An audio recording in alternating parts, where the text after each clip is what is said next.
के लिए कि सब हो के हुनर में हरारू चाहिए सुना। स्केल दीजिएगा। हाँ तो उतर जाओ, गिरोगे तो क्या रहा गिरेगा। कि भोला पूजी राउर को कि चाहिए अचंता चको नहीं दहेज में मांगिला फरचूना। अब जिन जिन को बीवी जैसी चाहिए अपने मन में संकल्प ले करके, जो भी मंच पे कुंवारे लोग होंगे चाहे शादीशुदा लोग होंगे वो भी अपने लिए, और जो कुंवारे होंगे अपने मन में एकदम भोले बाबा से मांगना है, ठीक कि सब हो के हुनर में हजारों चाहिए सुना। सब हो के हुनर में हजारों चाहिए सुना। भोला पूजी राउर को चाहिए चंद्र चको। भोला पूजी राउर को चाहिए चंद्र चको नहीं दहेज में मांगिला फरचूना। जरा हाथों को उठा करके सभी लोग मेरे साथ कि सब हो के हुनर में हजारों चाहिए सुना। सब हो के हुनर में हजारों चाहिए सुना। आज पीछे आओ। महिया लगावला अम्मावाला गवला पिया हो। महुआ लगावला काहे ना लगावला पिया हो। त काहे ना लगावला पिया हो। निमिया के गछिया काहे ना लगावला पिया हो। निमिया के गछिया अम्मावाला गवला पिया हो। महुआ लगावला अम्मावाला गवला पिया हो। महुआ रे लगावला काहे ना लगावला पिया हो। कि काहे ना लगावला पिया हो। निमिया के गछिया काहे ना लगावला पिया हो।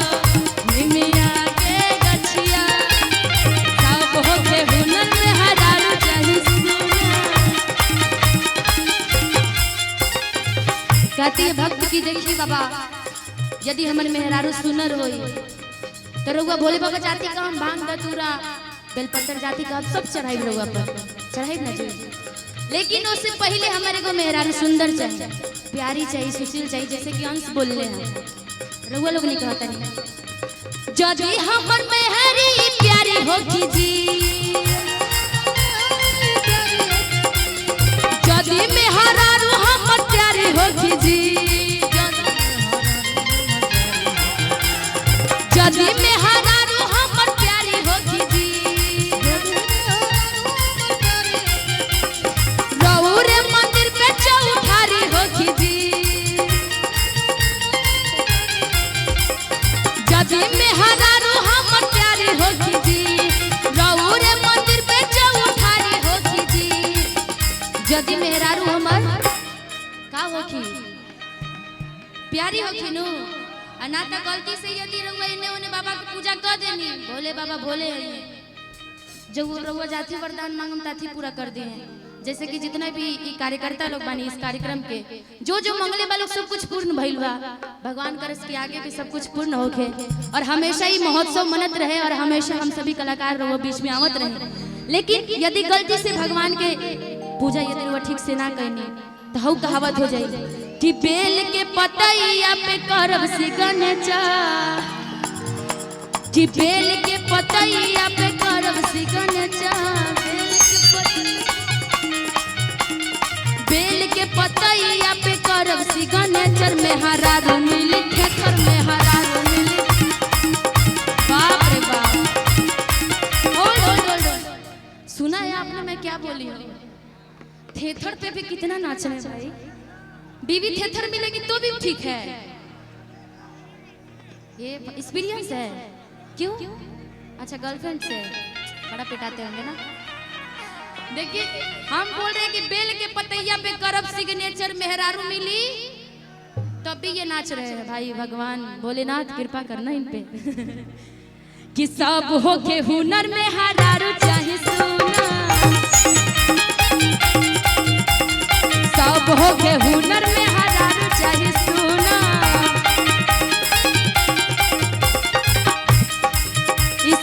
साउंड का आवाज बढ़ाएंगे मॉनिटर का, जो लास्ट वाली मॉनिटर है उसकी आवाज बढ़ा दीजिए। जुटते हुए हर हर महादेव।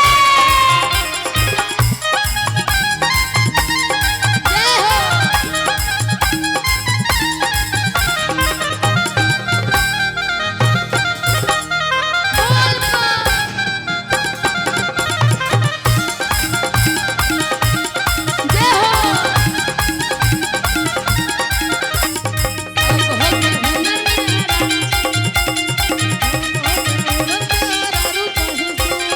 जदी में हजारो हमर प्यारी होखी जी,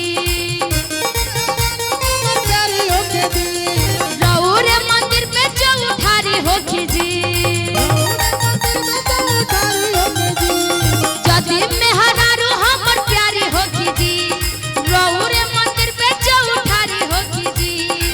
यारवा के मिलल बबी भी छुछुना।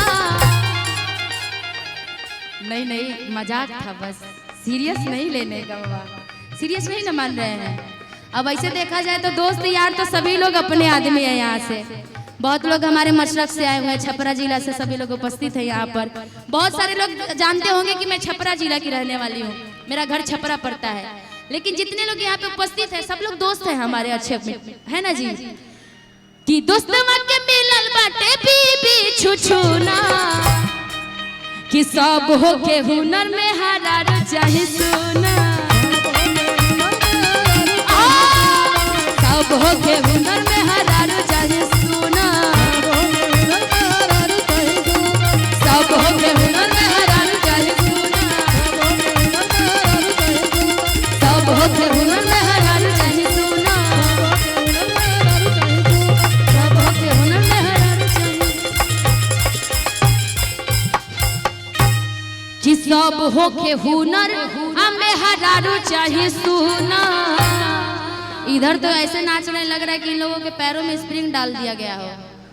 पता ही नहीं चल रहा कि इंसान नाच रहे हैं कि भाई हम रोबोट नचा रहे हैं। गजब के नाच रहे हैं। इधर आओ, क्योंकि पीछे के लोगों को सारे मॉनिटर में आवाज थोड़ा थोड़ा बढ़ा दीजिए, सारे मॉनिटर में, और लास्ट वाले में सबसे ज्यादा। और खासकर इतनी गर्मी है कि भाई मानना पड़ेगा, गजब की गर्मी।